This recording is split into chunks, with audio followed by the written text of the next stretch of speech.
Hey guys, it's Andrew here. I was just sitting here in my office doing some research on a couple different things, and I came across a podcast that made me start digging into stuff. And I want to talk about a survey that the CDC released recently. They released it back in July around diabetes numbers. And these numbers are literally staggering when you start to think about these different levels around here. So get this. There are roughly 300 million people in the United States. Just remember that number, 300 million people.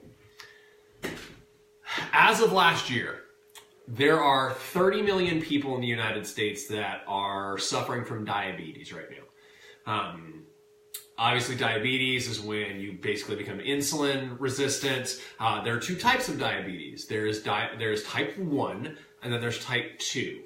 Type 1 is basically a not adrenal failure, but a lymphatic system disease, and I'm butchering this, forgive me, but it is something that can't be prevented. It is something that just your body does what it does.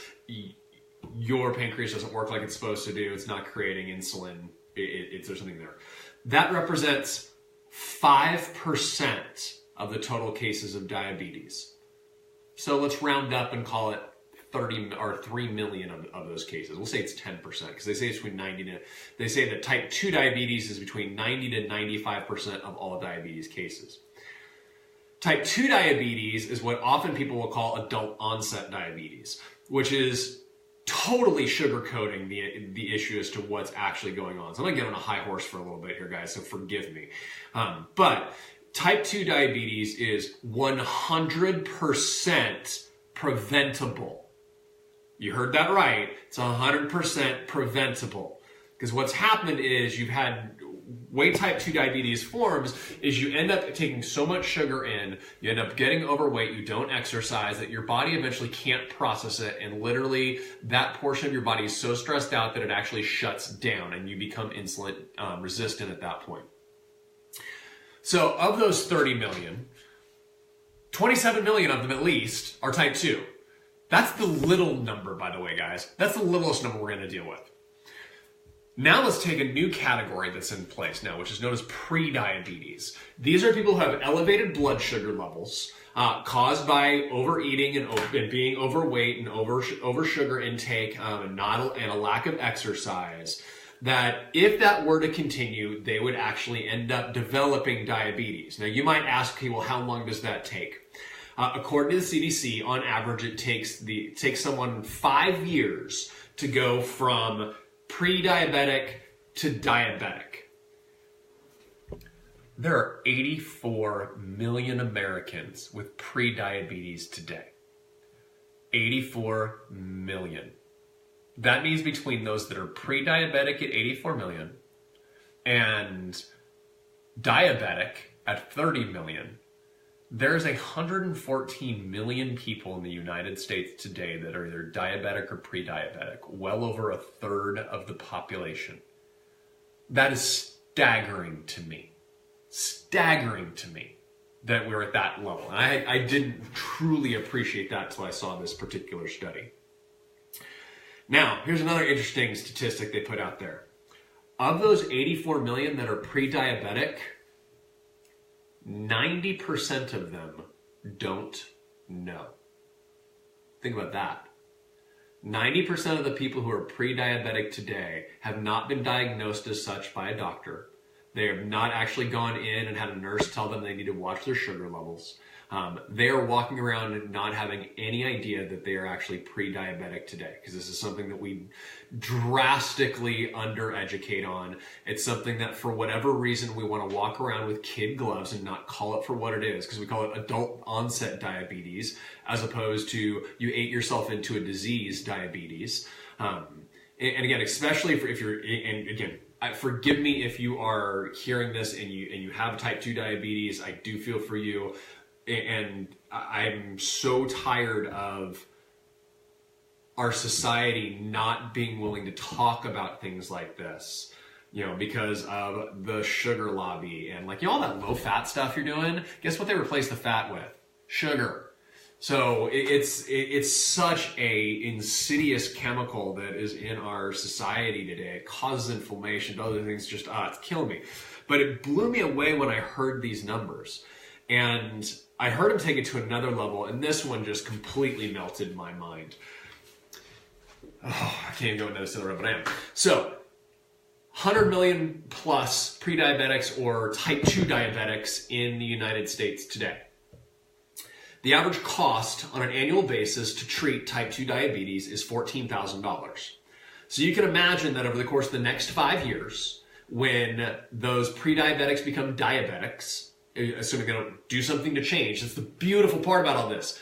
You can do something to change. It just takes action and it takes consciousness. That's all it takes. But if those continue on that path, it's estimated by the year 2040, 23 years from now, really 22 years from now, so well within all of our lifetimes who are watching this, by the year 2040, forgive me, the entirety of the U.S. federal budget will have to be dedicated to Medicare and Medicaid. The entirety of the U.S. budget will have to be dedicated to Medicare and Medicaid by the year 2040. It's unreal to me. That is so mind-blowing that we are eating our way into just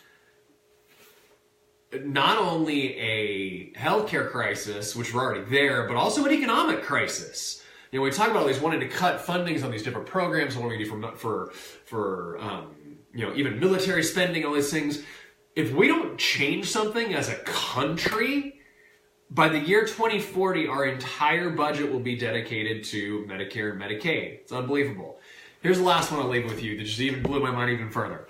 This is so bad in our country right now that the Department of Defense has actually listed chronic disease and healthcare as an existential threat to the existence of our country.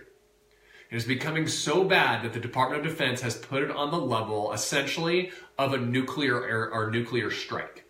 Because that existential threat does exist to the destruction of our country should we not be able to get this under control. So, I throw it out there because obviously it's something Joy and I are passionate about. I hope you guys have passion. I hope you get up and move. Type 2 diabetes is, I'm not going to say the easiest to control because it's not easy. If it was easy, we would have eradicated it a long time ago, but it is 100% preventable.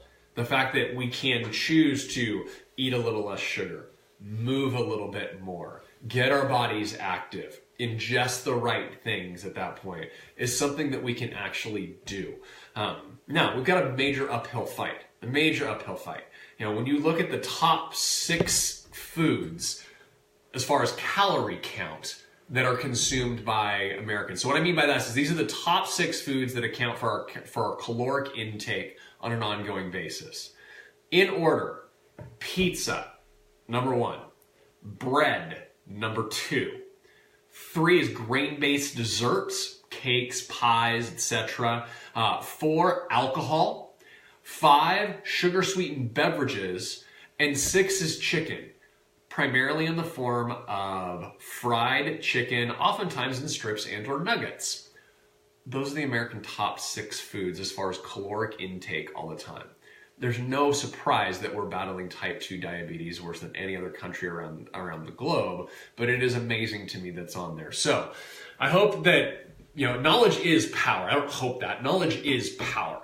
So I'm going to start prophesizing this a little bit more so that people understand what it is we're really facing and the long-term effects, not only as an individual, but also as a collective country and a group. One of the best things we can do to help secure our children's future and economic future, get our health in order.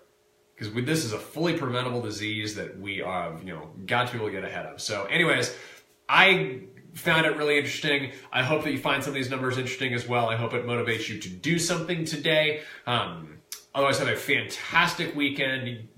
Leave your comments down below. Is there something that struck you about this one? Were you as shocked by this as I was when I heard about the numbers that are really here in play? So I hope you're doing well, and we will talk to everybody soon.